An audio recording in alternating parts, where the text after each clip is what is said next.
के खजाने को कह के ही तूने लूट लिया, हसरत के खजाने को कह के तूने लूट लिया, हसरत के खजाने को तू तरस जाएगी रानी, तू तरस जाएगी रानी, अपनी माँ को सजाने को तू तरस जाएगी रानी, अपनी माँ को सजाने को तेरी तूने लूट लिया, दशरथ के खजाने को तूने लूट लिया, दशरथ के खजाने को। बस दूर कर दो कैकेयी को, मैं देखना नहीं चाहता इसे, और बार बार रो करके कैकेयी से बार बार बदला करने चली जाए यहाँ से। बोलिए रामचंद्र भगवान की।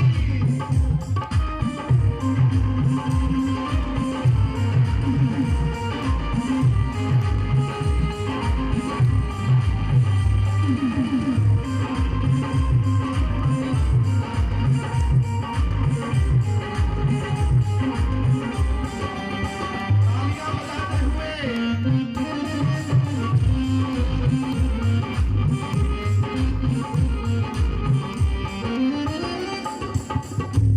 हाल तरसेगा बिंदिया को, हाल तरसेगी गजरे को, हाल तरसेगा बिंदिया को, हाल तरसेगी गजरा को, हाल तरसेगा बिंदिया को, हाल तरसेगी गजरे को, हाल तरसेगा बिंदिया को, हाल तरसेगी गजरा को, हाल तरसेंगे कंकन को, बाल तरसेंगे गजरे को, हाल तरसेंगे कंकन को, बाल तरसेंगे गजरे को, तू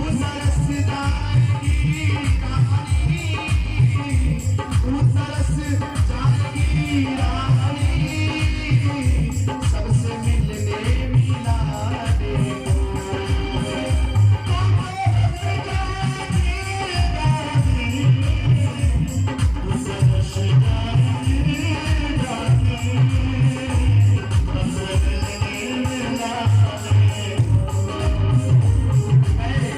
तूने लूट लिया, दशरथ के खजाने को, तूने लूट लिया, दशरथ के खजाने के साथ।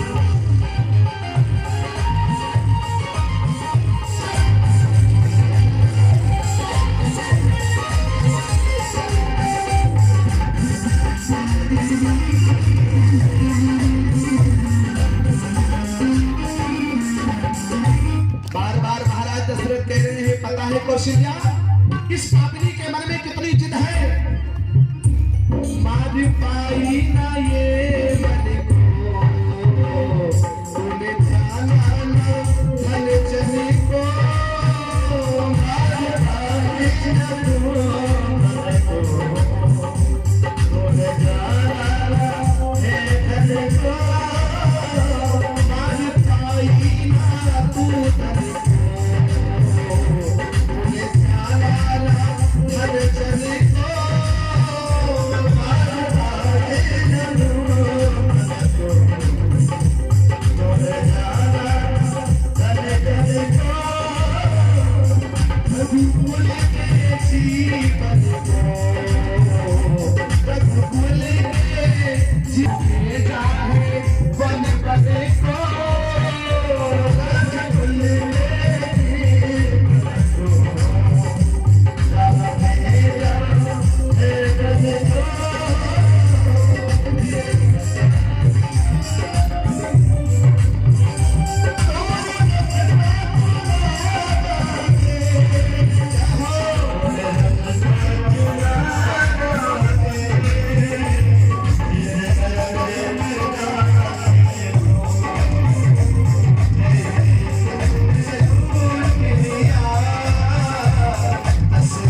दशा ऐसी हो गई, मुखार बिंदु से आवाज नहीं निकल रही है।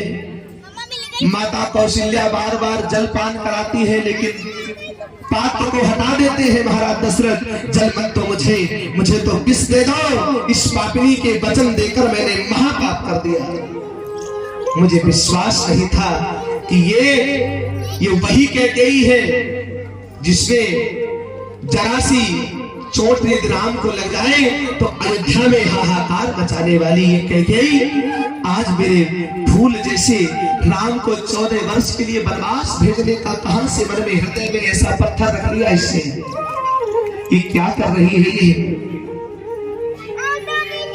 मंथरा ने कहा सुनो, कमरे में चलो, महाराज की बुद्धि भ्रमित हो रही है, कुछ नहीं करेंगे। अचानक से महाराज दशरथ को एक बात याद आ रही है। रानी कौशल्या, एक बात बहुत विचित्र आई है यहाँ। मेरे दोनों पुत्र ननिहाल में हैं, छोटे वाले, और दो पुत्र अभी अभी 3 दिन पहले ही वनवास चले गए। ये पता है, अब मुझे लगता है कि मैं जीवित नहीं रहूंगा। रानी कौशल्या कहती, क्या कह रहे हैं आप, ये जीवित नहीं रहेंगे? हाँ, क्यों? मुझे श्राप लगा है। श्राप लगा है? किसका श्राप लगा है? तो बताया कि श्रवण कुमार के माता और पिता का श्राप लगा है। मैंने शब्दभेदी बाण से श्रवण कुमार की हत्या कर दी, जिसके कारण से माता पिता ने मुझे श्राप दे दिया और अब मैं जीवित नहीं बचूंगा। और राम राम रामचरितमानस में कहा गया है क्या? राम राम कही, राम कही, राम राम कही, राम निज तन पर हरि बिरहे, राम गयो 6 बार राम राम राम राम करते हुए महाराज दशरथ ने अपने प्राणों को त्याग दिया। महारानी रुदन करने लगी, हाहाकार मच गया। अयोध्या में सूर्यवंश का सूरज अस्त हो गया है, अब कौन अयोध्या पर राज करेगा? पता है, भरतलाल को जब ज्ञात हुआ, वहां से खबर भिजवाई गई। आज कैकेयी प्रदेश से भरत और शत्रुघ्न को लाया गया। जिस समय ये ज्ञात हुआ कि ये सारी क्रिया, ये सारा कार्य मेरी माता कैकेयी के द्वारा है। आपको पता है, आज भरतलाल ने अपनी मां को त्याग दिया। कैसे त्याग दिया? कि मां, आज के बाद मेरी कोई मां नहीं है मां तो बड़ी वाली रानी माता कौशल्या है। आप तो अयोध्या की महारानी हैं। इतना आपको राज्य का इतना मोह आया कि मेरे पिता के प्राण ले लिए आपने। आप तो हत्यारिन हैं, और मैं आपको आज के बाद जीवन में कभी भी मां नहीं कह सकता। यही कहते रहे सुखदेव भगवान कहते हैं, इधर भगवान रामचंद्र प्रभु अपने 14 वर्ष की वनवास की लीलाएं करते हुए रावण का जब अंत किया, और अंत करके जिस समय राघवेंद्र प्रभु आए हैं, कहां? अयोध्या आए हैं पुनः। और जब पुनः आए तो उत्तरकांड में ये बताया गया है कि सबसे पहले राम जी ने माता कैकेयी को ही प्रणाम किया। दीपोत्सव मनाया गया कि 14 वर्ष के बाद मेरे राम प्रभु आए हैं, राम राजा आ गए हैं। और कलयुग में तो महाराज आपको पता है, कलयुग में 14 वर्ष बाद नहीं, 500 वर्षों के बाद में अयोध्या में राम लला सरकार आए हैं। त्रेता युग में 14 वर्ष के बाद राम जी आ गए थे, लेकिन कलयुग में अत्याचारियों आतताइयों की वजह से यहाँ पर 500 वर्षों के बाद में आज राम लला सरकार आए हैं।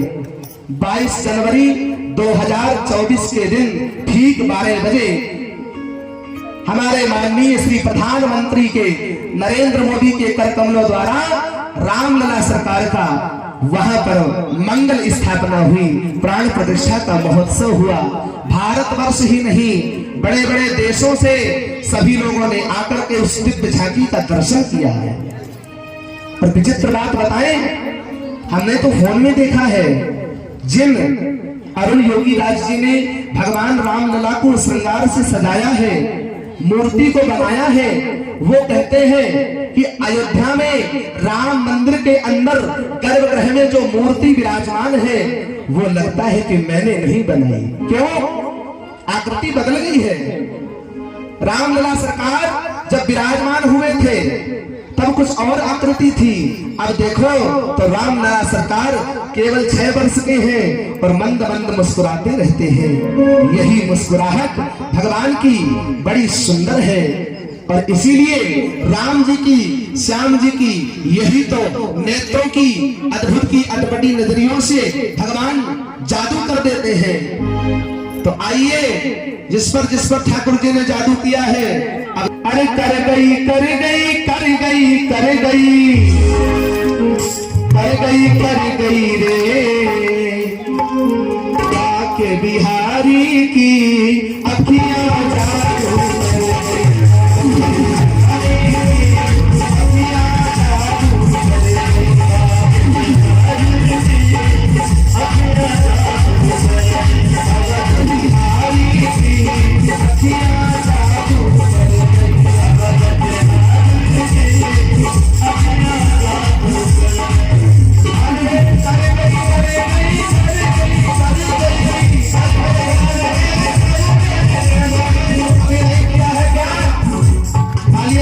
कम होने लगी। कर गई कर गई कर गई कर गई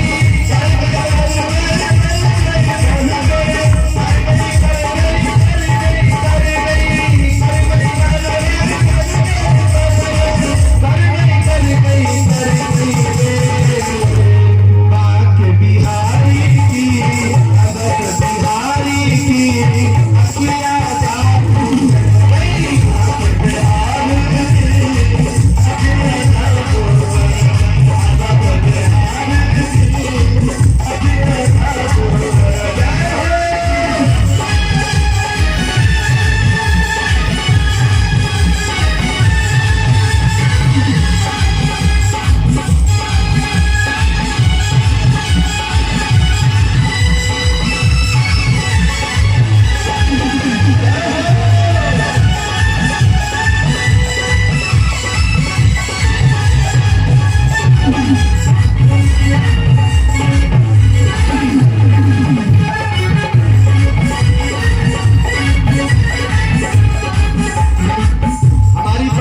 सबसे बढ़िया है। जब भी हम भजन गाते हैं तब खड़े होकर के नृत्य करती है और आप लोगों को शर्म नहीं लगे, थोड़ी ताली बजाए। भगवान कैसी माताएं हैं दिव्यापुर की। भाई बंधुओं से निवेदन है, लंबे लंबे हाथ करके अब बिहारी की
बिहारी की अखियां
स्वयं राघवेंद्र सरकार जिस समय अयोध्या में आगमन हुआ तो प्रभु ने सबसे पहले माता कैकेयी को प्रणाम किया। जय जयकार होने लगी, तैयारियां होने लगी और तैयारियां होने लगी महाराज। और तैयारियां होने के बाद आज क्या देखा है, रात्रि में भगवान श्री राघवेंद्र प्रभु अयोध्या के महल में भ्रमण कर रहे हैं। बड़ी गंभीर चर्चा है, बड़ी गंभीर कथा है, ध्यान से सुनना। राम जी जब रात में अयोध्या के अपने स्वयं के घर के महल में घूम रहे हैं तो उन्हें एक कमरा दिखाई दिया। उस कमरे में देखा तो अंधकार छाया है, और अंधकार छाया है, केवल छोटा सा एक दीपक जल रहा है। और उस दीपक को देखकर राम जी उस कमरे में प्रवेश कर गए। गौर से देखा तो एक सफेद रंग की साड़ी को पहनकर कोई माता वहां पर कोने में बैठी है। राम जी ने देखा, अरे राम प्रभु ने जैसे ही देखा ये कौन है, जब पास में जाकर के देखा तो वही माता कैकेयी बैठी है। राम जी ने पूछा, मां कल प्रातःकाल हमारा फिर अभिषेक है। 14 वर्ष पहले जब अभिषेक था तब आपने इसी समय मुझसे कहा था कि राम मैं तुम्हें 14 वर्ष के लिए वनवास भेजूंगी। तो हे मां कल प्रातःकाल फिर मेरा अभिषेक है, और इस बार पूरी अयोध्या दीपों से अयोध्या को सजाई रही है, लेकिन इस बार मेरी माता कैकेयी फिर दुखी है। क्या बात है? माता कैकेयी ने कहा, राम कोई बात नहीं है ऐसी, ये अंधकार क्यों है मां? आज माता कैकेयी इसकी बात सुनकर के मैया कैकेयी कह रही है कि राम मुझे इस अंधेरे से, इस अंधकार से प्रेम हो गया है, अब मुझे प्रकाश से डर लगता है। अयोध्या में जहां भी जाती हूँ लोग ताने मारते हैं कि ये वही कैकेयी है जीवन भर जिसने राम को पाला, और जब राजा बनने का मौका आया तो 14 वर्ष वनवास भेज दिया। लोग ताने मारते हैं, मैं इस कमरे से बाहर नहीं निकलती हूँ। प्रभु कह रहे हैं यदि कोई कष्ट है मेरे राजा बनने से तो मां मुझे दोबारा फिर 14 वर्ष के लिए भेज दो। मुझे बड़ा आनंद आया संतों का, महापुरुषों का, बड़े बड़े महापुरुषों का, विमलात्माओं का दर्शन करने किया। ये बात सुनकर के माता कैकेयी ने राम के मुखार बिंदु पर हाथ लगा दिया। खबरदार ऐसी बात दोबारा मत करना, तुम दोबारा से 14 वर्ष की सोच भी कैसे सकते हो? उस समय तो मेरी मति भ्रमित हो गई थी राम, पुत्र मोह में, राज के मोह में मैंने ये बात कह दी, वचन मांग लिए राम ने। राम बार बार पूछ रहे, मां तुम्हें कौन सी ऐसी? ये बात सुनकर के मैया कैकेयी ने कहा, यदि देना चाहते हो राम तो मेरी एक जीवन की इच्छा है, यदि पूरी कर दो तो मैं समझूंगी मुझे संसार का सर्वस्व मिल गया है, पूरा सुख मिल गया मुझे। क्या मांग रही हो मां? मांगो ना।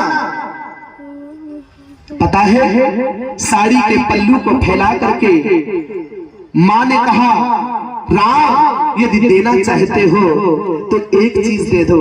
क्या? मेरी कोख में 9 महीने मुझे मां कहलवा दोगे तो मुझे सर्वस्व मिल जाएगा। मैंने तो सोचा था कि भरत को राजा बनाऊंगी, लेकिन ये नहीं सोचा था कि तुम्हें वन भेजने से मेरे भरत को सबसे ज्यादा कष्ट होगा। राम ने क्रोध करके कहा, भरत ने तुम्हें आज तक 14 वर्षों से राम मां नहीं कहा? हाँ, बार बार कैकेयी कह रही है, एक बार मेरे भरत से मां कहलवा दो। मैंने 9 महीने उसे कोख में पाला है। वो माता कौशल्या को मां कहता है, सुमित्रा को मां कहता है, लेकिन मुझे महारानी कहता है। बार बार जले पर नमक छिड़कता है वो। मेरी छाती विदीर्ण होती है जब मुझे वो महारानी कहता है। एक बार मुझे मां कहलवा दो। राम ने कहा, मैं अभी उसका कान पकड़ करके उसे खींच कर लाता हूँ। उसने 14 वर्षों से मां नहीं कहा,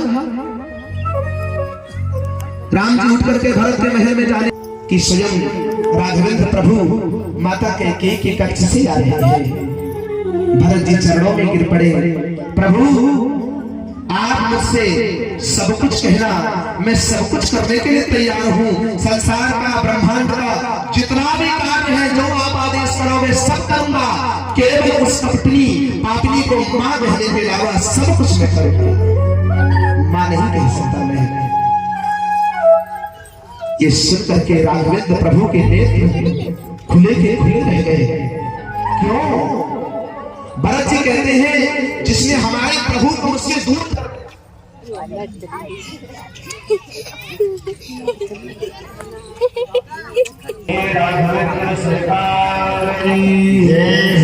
परम आदरणीय सुखदेव भगवान कहते हैं ये वही भरत है जिन्होंने भगवान को पाने के लिए मां का त्याग कर दिया। भक्ति के मार्ग पर जाने से जो रोके वो सबसे बड़ा शत्रु हो जाता है। भगवान से जो तुम्हें दूर करे वो सबसे बड़ा शत्रु है। यही भगवान सुखदेव कह रहे हैं बार बार। राम प्रभु को दूर कर दिया माता कैकेयी ने, तो भरतलाल ने जीवन में कभी भी माता कैकेयी को मां नहीं कहा। ये पूरी राम कथा राजा परीक्षित को श्रवण कर रहे हैं। एक श्लोक गाया और उसी श्लोक में आज पूरी कृष्ण कथा भी सुना दी। तुम्हें पता है ये त्रेता युग का जब विश्राम हुआ, द्वापर में भगवान श्री कृष्ण ने अवतार लिया, गोकुल में प्रकट हुए, मथुरा में प्रकट हुए, गोकुल गए, वृंदावन में जाकर के रास रचाया, गैया चराई, माखन चोरी करी, मथुरा में पुनः आकर के कंस को मारा और उसके बाद में सीधे कहाँ गए? द्वारिकापुरी में जाकर के 16,108 रानियों से विवाह किया और विवाह करने के बाद धर्म की स्थापना करके भगवान श्री द्वारिकानाथ अपने धाम को चले गए। हे राजन, भागवत कथा का यहाँ विश्राम हो गया। सुखदेव जी बैठ गए। राजा परीक्षित पूछ रहे बार बार क्यों? कथा हो गई। सुखदेव जी कह रहे कथा हो गई, अब जाओ। कथा हो गई? अरे प्रभु, आपने राम जी की कथा से भी सूक्ष्म रूप से हमें कृष्ण कथा सुनाई, ये मुझे स्वीकार नहीं है। क्यों? पितामह में समरे मरंजई, पितामह में समरे मरंजई, देवव्रतात्या तीर्थ स्थितिंगले, दुरभ्यः कौरव सैन्य सागरम, पदम विस्मयत प्लवा। क्या बताया आपने? उन भगवान की कथा, भगवान श्री द्वारिकानाथ की कथा कितनी एक ही श्लोक में गा दी। भागवत महापुराण में एक अध्याय में राम कथा कह दी और एक श्लोक में कृष्ण कथा सुना दी। नहीं गुरुदेव, मेरे लाला पांडवों ने जिनके चरणों की आश्रय लेकर के 18 दिनों तक चलने वाले महाभारत युद्ध को विजय प्राप्त करी, और द्वारिकानाथ की कथा को मैं ऐसे नहीं सुन सकता। जिन द्वारिकानाथ की कृपा से मैंने अपनी मां के गर्भ में उनका दर्शन किया, मेरे प्राणों की रक्षा करी, मैं उन द्वारिकानाथ की कथा इतनी सूक्ष्म नहीं सुन सकता। सुखदेव जी कहते राजन, 4 दिन हो गए हैं, दिन रात एक ही आसन पर बैठकर तुम कथा सुन रहे हो। क्या तुम्हें भूख नहीं लग रही है कि प्यास नहीं लग रही है? अरे थोड़ा सा गंगा जल का पान कर लो, थोड़े से फल खा लो, इधर उधर टहल लो, थकान थोड़ी हो गई होगी। अरे आओ दोबारा से, 4 दिन हो गए हैं, कुछ भी नहीं तुमने खाया, और 4 दिन के बाद में आज तुम फिर से कह रहे हो कथा सुनाओ। थोड़ा टहल लो, विश्राम कर लो, फिर कथा सुनाएंगे। पता है राजा परीक्षित ने कितना सुंदर उत्तर दिया। गुरुदेव, मुझे भूख ही नहीं लगती है, प्यास ही नहीं लगती है। क्यों? आपके मुखारबिंद से अमृत रूपी कथा का रसा स्वागत जो मैं कर रहा हूँ, इससे पेट की भूख मर गई, लेकिन मन की भूख नहीं मर रही है। मन में इतनी भूख है, कृष्ण कथा सुनने की, मेरे द्वारिकानाथ की कथा सुनने की, विस्तार पूर्वक से मुझे कथा सुनाओ। सुखदेव भगवान कहते हैं राजन, ना तुम राजा हो, ना राजर्षि हो, ना सप्तऋषि हो, तुम तो परम अखिलेश्वर भगवान नारायण की कृपा पात्र हो। इतनी लगन कथा सुनने की, जल को भी छोड़ दिया, फल भी खाना छोड़ दिया, और 4 दिन से लगातार एक आसन पर बैठकर कथा को सुन रहे हो। धन्य हो, ऐसे यदि ऐसा श्रोता मिल जाए तो कथा सुनाने का बहुत ही अद्भुत आनंद आता है।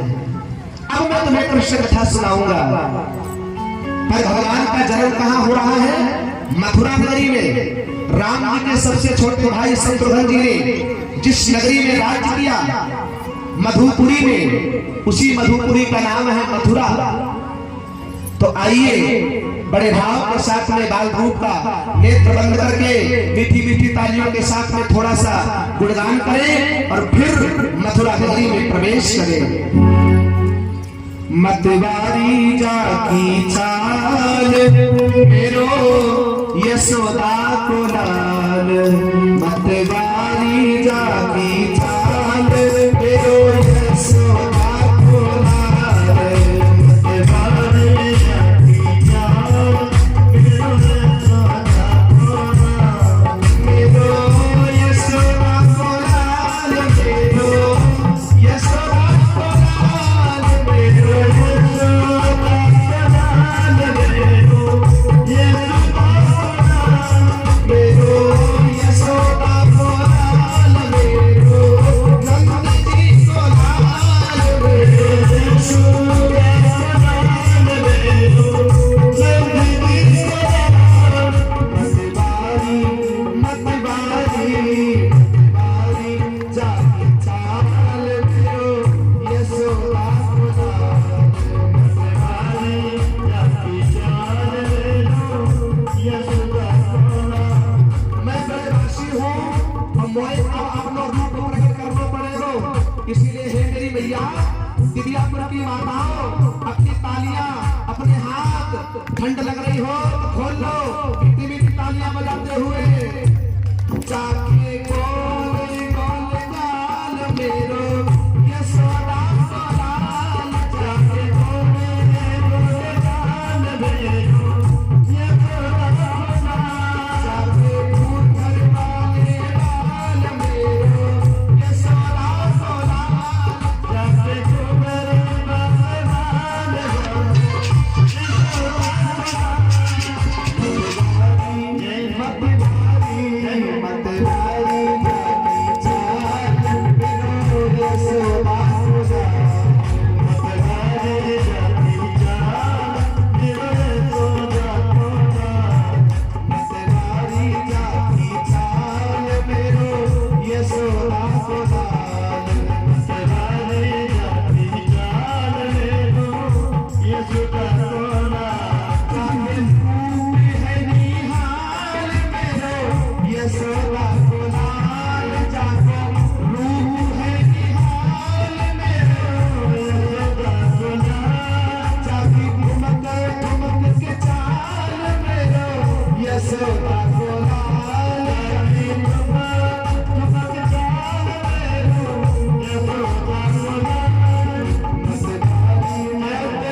ताही कृपा निधि सज्जन वीरा। मथुरा के राजा है जिनका नाम है उग्रसेन महाराज। महाराज उग्रसेन की रानी है। एक बार वन में विहार करने गई, द्रुमिल नाम के राक्षस ने देखा, रानी की सौंदर्यता पर मोहित हो गए। राजा उग्रसेन का रूप बनाया और रानी के साथ में ही काम क्रिया करी, जिसके कारण से रानी गर्भवती हुई। बालक को जब जन्म दिया महारानी ने, ब्राह्मणों ने नामकरण संस्कार जब करने आए, राजा उग्रसेन से कहा, राजन, ये बालक वंश का विनाशक है, इसका नाम, ये वंश का विनाश करने वाला है, इसीलिए इसका नाम कंस है। ये घर में रखने वाला नहीं है। क्यों? राक्षस प्रवृत्ति का बालक है। जितनी जल्दी हो सके महाराज मथुरा से बाहर कर दो इसे। राजा उग्रसेन ने तुरंत ही एक टोकरी में उस कंस बच्चे को लिटा करके यमुना में बहा दिया। लेकिन भगवान लीला करते हैं। क्या करी लीला?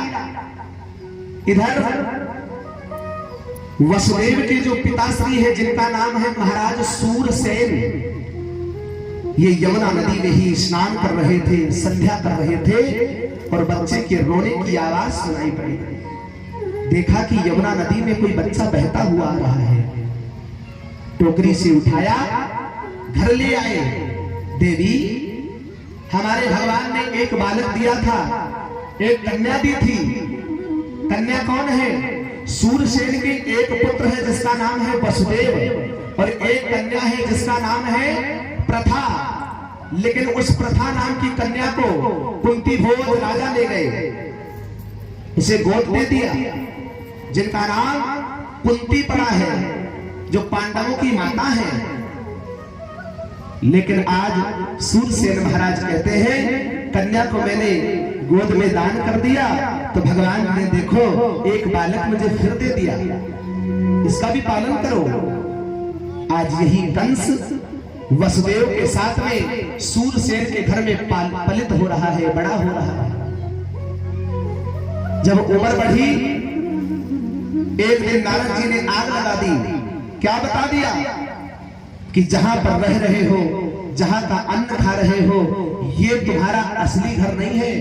तो अरे तुम तो मथुरा के महाराज सम्राट महाराज उग्रसेन के पुत्र हो, तुम्हारे पिता ने तुम्हें बहा दिया था। ये तो सूत्र है महाराज सूरसेन का, जिन्होंने तुम्हें बचा लिया। ये सुनकर के कंस को क्रोध की सीमा नहीं रही, पर करे तो करे क्या? राक्षस प्रवृत्ति का जरूर है। ये सीधे कहा गया, भगवान शंकर के कैलाश पर्वत पर भोलेनाथ की तपस्या करी, और तपस्या से भोले बाबा को प्रसन्न किया। वरदान में कहा, मुझे अमर कर दो बाबा, भले हमारे पास अमर का कोई वरदान नहीं है। तो फिर तो प्रभु कोई ऐसा कुछ दे दो जिससे मुझे पता तो चल जाए कि मेरी मृत्यु आ गई। उसी समय भगवान भोलेनाथ ने एक धनुष दे दिया, ये धनुष ले जाओ। धनुष? हाँ, ये मेरा धनुष है, इसका पूजन करो, वंदन करो, और यही तुम्हारे प्राण की रक्षा करेगा। और सुन लो कंस, जिस दिन ये धनुष, जो भी इस धनुष को तोड़ेगा वो तुम्हें नहीं छोड़ेगा, ये ध्यान रखना। ले जाओ ये धनुष। आज धनुष को लेकर के आया मथुरा में। बड़े बड़े अघासुर, बकासुर, केसी, तृणावर्त, सकटासुर, धेनुकासुर, व्योमासुर, बड़े बड़े राक्षसों को अपनी सम्मिलित में किया कमेटी ने, और बड़ी विशाल राक्षसों की सेना लेकर के मथुरा में आक्रमण कर दिया। राजा उग्रसेन ने कहा, कौन हो? उठा करके मुकुट अपने सिर पर धारण कर लिया और पिता को बंदीगृह में बंद करा दिया। लेकिन देखा क्या है, स्वयं राजा बन गया। चारों तरफ हाहाकार मच गया, यज्ञ बंद हो गए, मंदिर बंद हो गए, हर जगह महापाप हो रहा है, संतों की हत्याएं होने लगी। लेकिन एक है जिससे ये कंस प्राण से भी ज्यादा प्रेम करता है, वो कौन है? चाचा की बेटी है जिसका नाम है देवकी। महाराज देवक की पुत्री है देवकी, इससे बहुत प्रेम करता है। हाहाकार मचा, लेकिन देवकी का विचार आया, हमारी बहन बड़ी हो रही है, विवाह कैसे करूं? इतना हमारा हाहाकार है, कोई विवाह भी नहीं करेगा हमारी बहन से। वसुदेव का ध्यान आया और वसुदेव के साथ में देवकी का विवाह संपन्न कर दिया। लेकिन सैनिक को हटा दिया, सारथी हट जाओ तुम, आज मेरी इकलौती बहन, प्राणों से प्यारी बहन विदा हो रही है और इसका ये भाई कंस उसे अपने हाथों से विदा करेगा। रथ पर चढ़ गया, मथुरा से रथ को खींच करके जैसे ही मथुरा से बाहर लाया, उसी समय काली घटाएं छाई और बादल गड़गड़ाने लगे। और बादल गड़गड़ाने के बाद बड़ी विशाल आकाशवाणी हुई। अरे पापी कंस, जिस बहन को इतने आनंद से, खुशी से, प्रसन्न मन से विदा करने जा रहा है, उसी का 8वां संतान, 8वां पुत्र तुम्हारा काल होगा, काल होगा, काल होगा। ये आकाशवाणी हुई, रथ को रोक दिया। बहन को गौर से देख रहा है। बहना, मैंने अपने प्राणों से ज्यादा तुम्हें प्रेम किया, प्राणों से ज्यादा मैंने तुम्हें चाहा, और मेरे ही प्राणों को लेने वाला तुम्हारे गर्भ से आएगा, ये मैंने विचार नहीं किया था। इस आकाशवाणी ने जो कहा है वो सत्य जरूर होगा। 8वीं संतान मेरा काल बनेगी, मैं करूं तो करूं क्या? क्रोध आ गया, उसी समय तलवार निकाल ली और देवकी के केस पकड़ करके रथ से नीचे फेंक दिया। दौड़ पड़ा मारने के लिए। ना रहेगा बांस, ना बजेगी बांसुरी, जब माता ही नहीं रहेगी तो पुत्र कहां से उत्पन्न होगा? लेकिन उसी समय जैसे ही तलवार मारनी चाहिए, वसुदेव ने हाथ पकड़ लिया। रुक जाइए, क्या कर रहे हो महाराज कंस? मथुरा के राजा होने के बाद भी ये कायरता का काम काहे कर रहे हो? एक नारी पर तलवार चला रहे हो और मरने का डर है तो मौत नहीं आएगी क्या तुम्हें? मृत्यु जन्म बताऊंगी देह सहजायते अद्यवात सतान्ते वा मृत्युर्वै प्राणिना ध्रुवा। मरने का इतना डर लगता है तो क्या कभी तुम्हें मौत नहीं आएगी? कभी मरोगे नहीं? कंस कहता है वसुदेव, तुमने अभी अभी सुना है, इसी देवकी के गर्भ से 8वां संतान जो होगा वही मुझे मार देगा। मैं मरना नहीं चाहता हूं, मैं इसे मार दूंगा, जीवित नहीं छोड़ूंगा। वसुदेव ने कहा, ये मेरी पत्नी है और तुम्हें इतना डर लग रहा है तो मेरी बात तो सुनो। इस मेरी पत्नी को छोड़ दो, मैं वचन देता हूं, वादा करता हूं, महाराज कंस, मैं अपनी पुत्री के 8वें संतान तुम्हारी गोद में लाकर दे दूंगा, जो करना वो कर देना। मारना या छोड़ देना वो तुम्हारी इच्छा है। एक एक पुत्र लाकर मैं तुम्हें दे दूंगा। लेकिन विश्वास नहीं हो रहा है, क्यों? भाग जाएगा। मथुरा के किनारे सज्जनों आज भी वो जेल बनी है, बंदी गृह बना है, जिसमें 7 द्वार है और 7 द्वारों के अंदर काल कोठरी में देवकी वसुदेव को कंस ने बंद कर दिया। हाथों में हथकड़ी डाल दी, पैरों में बेड़ियां डलवा दी, कहीं भाग ना जाए। आज सुखदेव भगवान कहते हैं, यही माता देवकी के गर्भ से 1 वर्ष के बाद में एक बालक ने जन्म लिया, जिसका नाम है कीर्तिमान। बच्चे को लेकर के वसुदेव जी कहां जा रहे हैं? महाराज कंस के पास। बच्चे को देखा, कंस ने कहा, ये बच्चा अभी ये मेरे किस काम का है? ये तो पहला बालक है ना, इसको ले जाओ। 8वां संतान जब हो जाए तो मुझे दे देना। नारद जी बोले, गड़बड़ कर रहा है ये, फिर गड़बड़ कर रहा है, देर करेगा, भगवान देर में आएंगे, भगवान को जल्दी बुलाना है, क्या करूं? पाप ज्यादा कर करवाना है। नारद जी पहुंच गए, क्या लेकर के? फूल लेकर पहुंच गए, कमल का फूल लेकर के। नारायण नारद जी को देखा, किसने? कंस ने। बोले गुरुदेव, ये वसुदेव का पहला बालक हुआ है, इससे कोई डर तो नहीं है? नारद जी बोले, ये देख रहे हो क्या है? कमल का फूल है, इसमें कितनी पत्तियां हैं? गिनो जरा। कंस ने गिना तो उसमें निकली कितनी? 8 पत्ती। अब गोल गोल घुमा करके बता रहे हैं, देखो राजन, इसमें बताओ कौन सी आखिरी है, कौन सी पहली है, कौन सी बीच वाली, बताओ। कंस ने कहा, मैं समझ नहीं पा रहा हूं। नारद जी बोले, सुनो, जिस बालक को तुम छोड़ दोगे, ये वही मायावी वो उसी रूप में तुम्हारा काल बनकर के आ जाएगा। अर्थात पहले बालक को छोड़ दिया तो वो 8वां पहले भी आ सकता है, वही 8वां दूसरा भी हो सकता है, तीसरा भी हो सकता है, चौथा, 5वां, 6वां, 7वां, कोई भी हो सकता है। मारना है तो सबको मारो, वरना तुम मर जाओगे। नारद जी उपदेश देकर चले गए। इधर एक एक करके इस पापी कंस ने देवकी के 6 पुत्रों को पत्थर पर पटक करके मार डाला। विचार करो, जिस माता ने 9 महीने अपने बालक को गर्भ में रखा और उसी के नेत्र के आगे नन्हे से नवजात बच्चे को उसी के सामने पत्थर पर पटक कर मार दिया जाए तो उसकी दशा क्या होगी?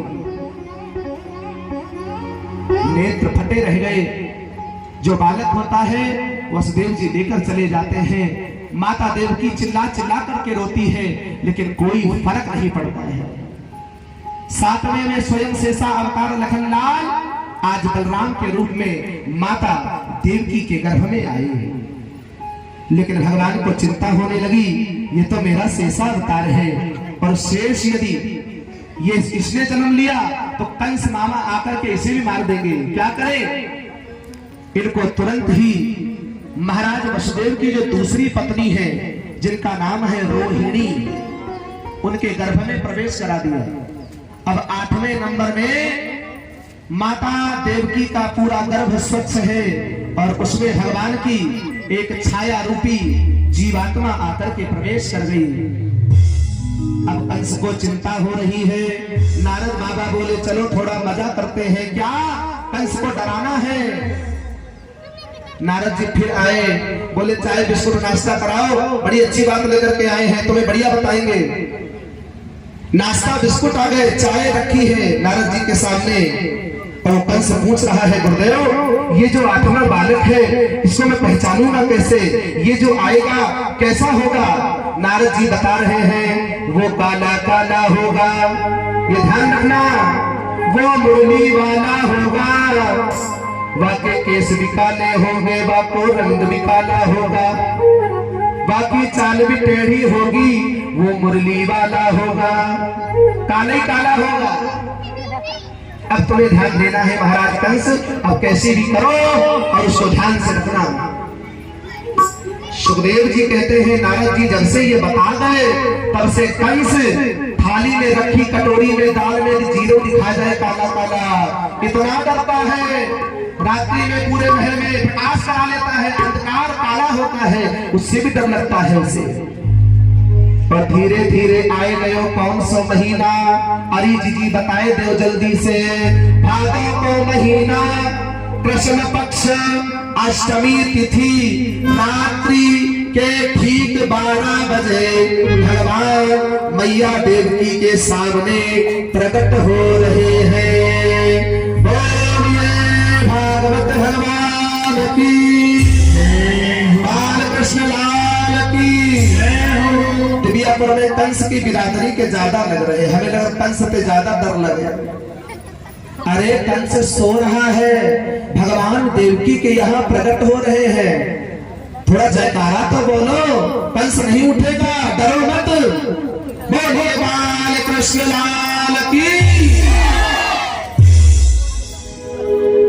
माता ने दर्शन किया चतुर्भुज रूप में, जब तक भगवान गर्भ में थे देवता रोज आकर के माता के गर्भ की स्तुति भी करते हैं। सत्यव्रतम सत्य परम त्रिसत्यम सत्यस्य योनि निहितम च सत्ये सत्यस्य सत्यव्रत सत्यनेत्रम सत्यात्मकं त्वा शरणं प्रपन्नामि। पर आज भगवान रात्रि के ठीक 12 बजे आए हैं। मैया ने दर्शन किया और कहा कि हे प्रभु 7 बच्चों को तो मैं नहीं देख पाई, लेकिन आपको मैं गोद में खिलाना चाहती हूँ, छोटे बन जाओ। भगवान बोले छोटे बन जाएंगे तो फिर वही दशा होगी। अरे हम आपकी रक्षा नहीं कर पाएंगे, फिर आपको हमारी रक्षा करनी पड़ेगी। मैया बोली वो हम जानते हैं, लीला है आपकी, आपको कोई नहीं मार सकता है, पर मुझे पुत्र का सुख तो दीजिए। भगवान छोटे से बन गए।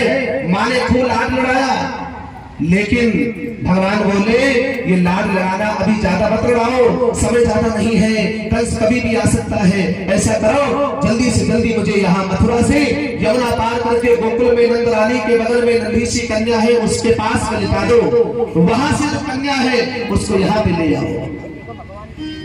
वसुदेव जी तुरंत गए। धीमी धीमी बारिश हो रही है, बिजली कड़कड़ा रही है और उस काली घटाओं के बीच में यमुना उफान रही है। अब यमुना उफान मार रही क्योंकि यमुना भगवान का दर्शन करना चाहती है, पर यमुना भगवान की कौन है?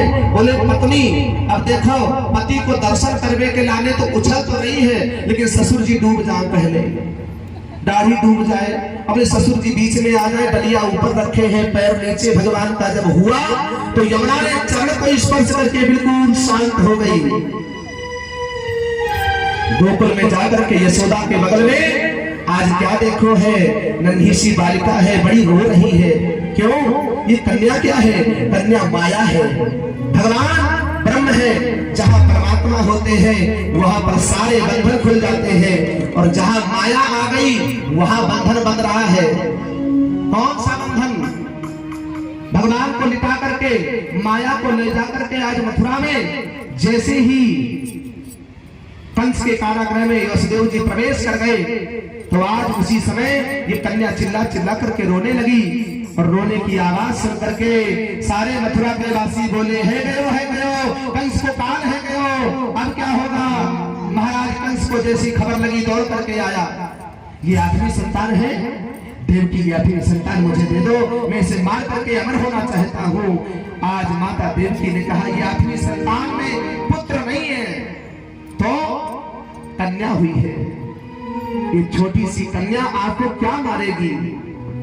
पर कंस नहीं माना, पैर पकड़कर खींच लिया, और जैसे ही पत्थर पर पटकना चाहा उसी समय माया ने अपने पैरों का चरण का प्रहार किया, आकाश मंडल में उड़कर चली गई।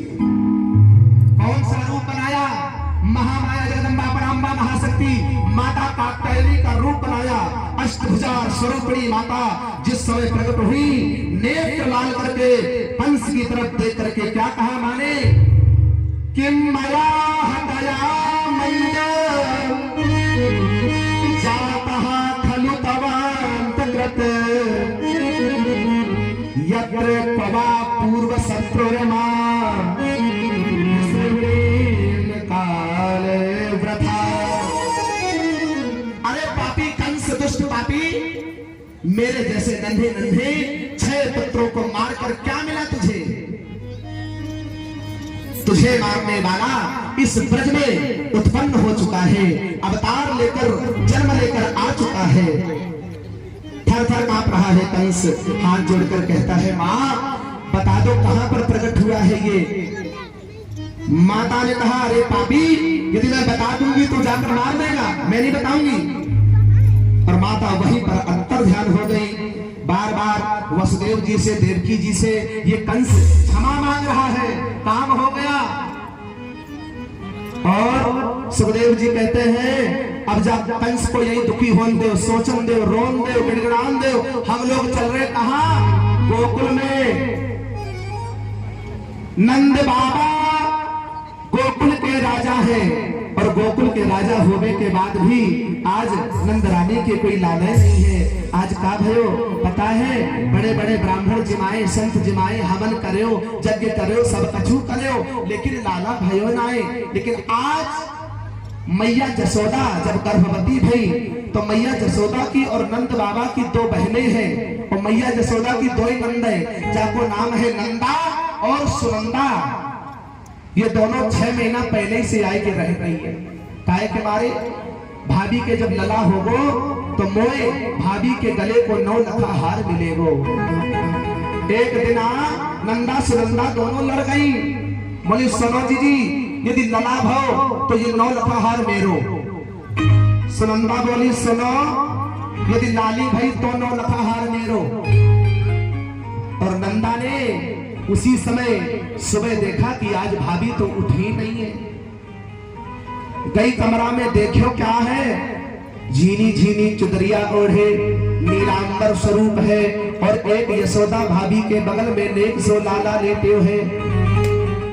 21 बार नंदा ने भगवान को धन्यवाद करो, भगवान को याद करो, हरि शरणम, हाय भगवान मेरी भाभी के छोड़े होवे, लाले होवे। क्यों? क्योंकि भाभी के गले में 9 लखा हार है, वो बापे हमाओ अधिकार है। लाला भयो तो मोई मिलेगो।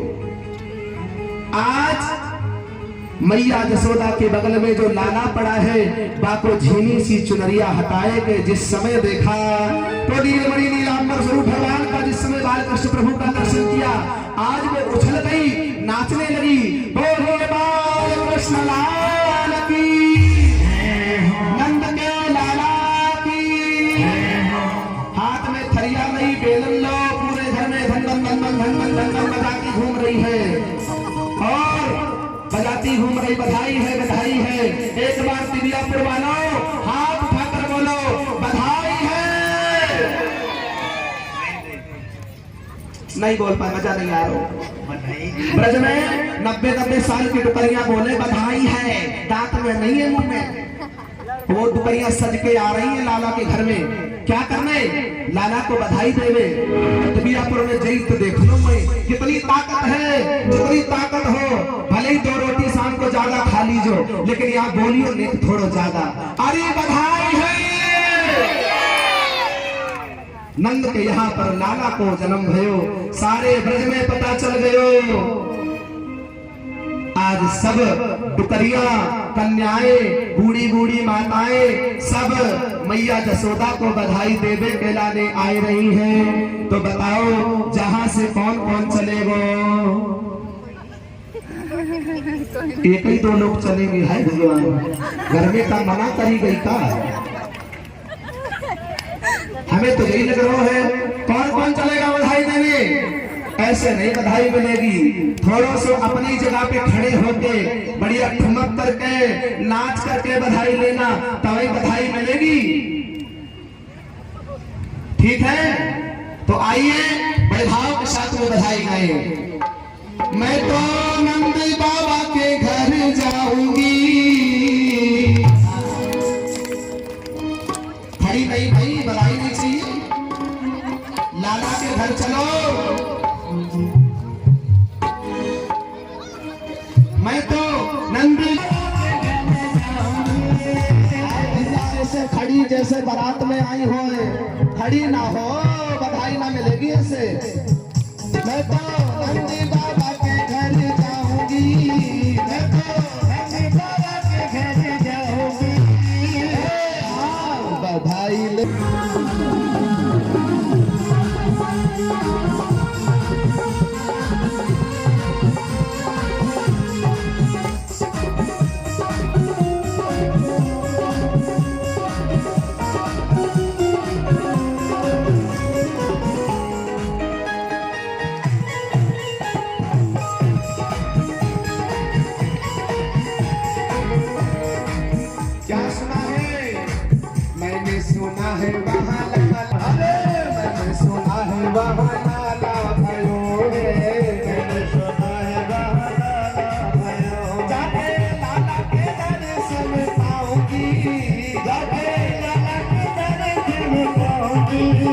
जाके लाला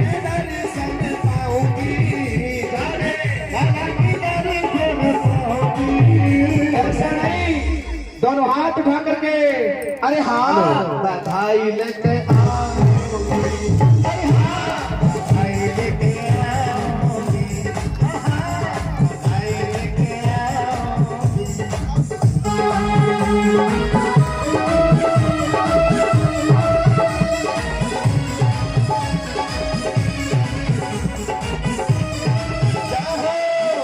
पीछे वाली माताएं भी नाच रही है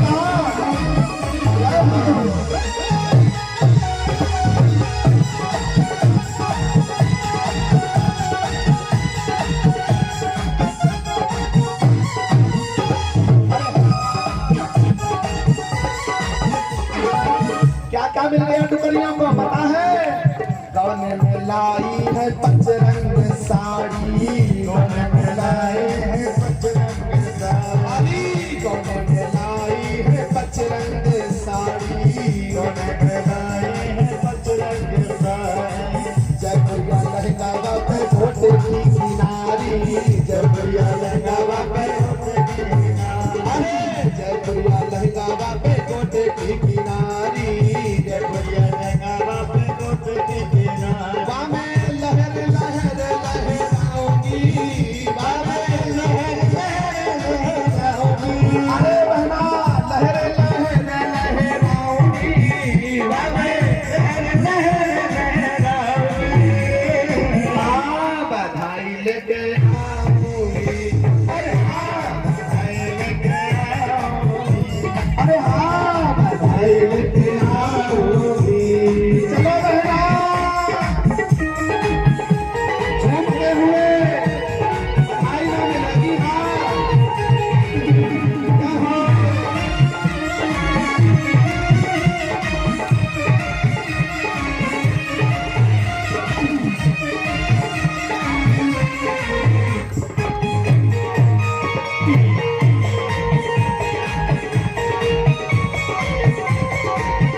बोलिए महाराज कृष्णलाल की। आज देखो हमारे भगवान ठाकुर जी पधार चुके हैं और अभी और बधाई होगी, ये तो बैठन लगी थक गई। हे भगवान करंट मेरे तो करिया मिले, हाय भगवान दिव्यापुर में बता नहीं का खावे पल भर में थक जाए, एक ही बधाई में नहीं थके। ये बहुत बढ़िया, अभी तो बधाई लुटेंगी, अभी तुम लालच दे रहे होते जामे तुम लोग नाचो फिर बधाई दे, तो पहले ही बैठ गई। सभी लोग उठ जाए और बड़े भाव के साथ में हमारे परीक्षित जी हमारे बाबूजी जो हैं वो पहले सबसे पहले लाला को पूजन करेंगे और बधाई देंगे। हमें न दीजो, लेकिन जो कलाकार बैठे हैं ना ये बुलौआ में आए हैं, इनको पहले बधाई दीजो। हाँ हम तो गायक है, चलो बादों में हो जाएगा, लेकिन हमारे जो कलाकार गंधर्व जन है इनको जरूर देना। तो आइए लाला को एक एक करके पूजन करेंगे बड़े भाव के साथ में।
बधाई मिल रही तो बंद कर दे। हमको बधाई जरूर। ये बधाई दी जा रही है परीक्षक जी को बुलवाओ। हमारे जो मेन परीक्षक जी हैं भागवत कथा के, वो मंच पर आ जाएं और गंधर्व जनों को जल्दी से जल्दी बधाई दे, तभी बधाई गाई जाएगी। हाँ, बड़े आराम से एक एक करते हुए लाला का पूजन करें। आ जाइए, बड़ी खुशी का मौका है। हमारे परीक्षक जी शीघ्रता करें। आज आपके घर में भगवान का प्रकट हुआ है, इसलिए आप शीघ्रता करें, जल्दी से।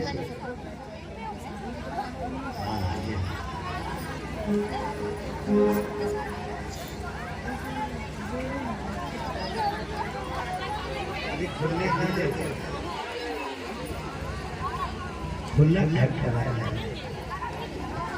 परीक्षित जी जूता मांगती लल्ला जा रहा है, पता नहीं बने जूता तो निकाल ले